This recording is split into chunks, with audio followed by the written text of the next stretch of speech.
Hello students. मेरा नाम साहिल है और आज हम क्लास 10 इंग्लिश का पहला chapter a letter to God और रॉबर्ट फ्रॉस्ट की दो फेमस पोएम्स को एकदम इजी हिंदी में समझेंगे। एक छोटे से गांव में लेंचो नाम का एक गरीब किसान रहता था। उसका घर एक पहाड़ी की चोटी पर था, जहां से वो अपने मकई के खेतों को देख सकता था।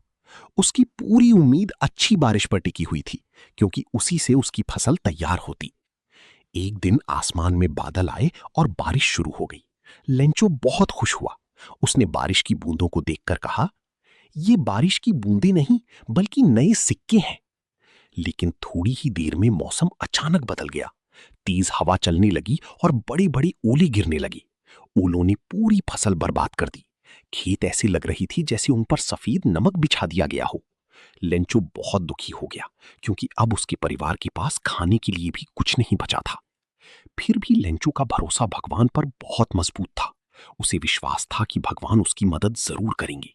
इसलिए उसने भगवान को एक पत्र लिखा। उसने पत्र में लिखा कि उसे 100 पीसोस की जरूरत है, ताकि वो अपने परिवार को भूख से बचा सके और फिर से खेती कर सके। उसने लिफाफे पर लिखा, टू गॉड। जब पोस्ट ऑफिस के पोस्ट मास्टर ने यह पत्र देखा तो वो पहले हंस पड़ा, लेकिन बाद में लेंचो का विश्वास देखकर वो भावुक हो गया। उसने सोचा कि किसी भी कीमत पर लेंचो का भरोसा नहीं टूटना चाहिए। इसलिए उसने अपने दोस्तों से पैसे इकट्ठे किए और अपनी तनख्वाह में से भी कुछ पैसे दिए। लेकिन कुल मिलाकर केवल 70 पीसोस ही जमा हो पाए। पोस्ट मास्टर ने वो पैसे एक लिफाफे में रखकर लेंचो को भेज दिए। जब लेंचो ने पैसे गिने तो वो खुश नहीं हुआ, बल्कि गुस्सा हो गया। उसे पूरा विश्वास था कि भगवान गलती नहीं कर सकते।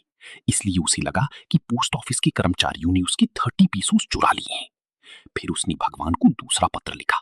उसमें उसने लिखा, भगवान, बाकी के पैसे भेज दीजिए, लेकिन इस बार उन्हें डाक से मत भेजना, क्योंकि पोस्ट ऑफिस के लोग चोरों का झुंड है।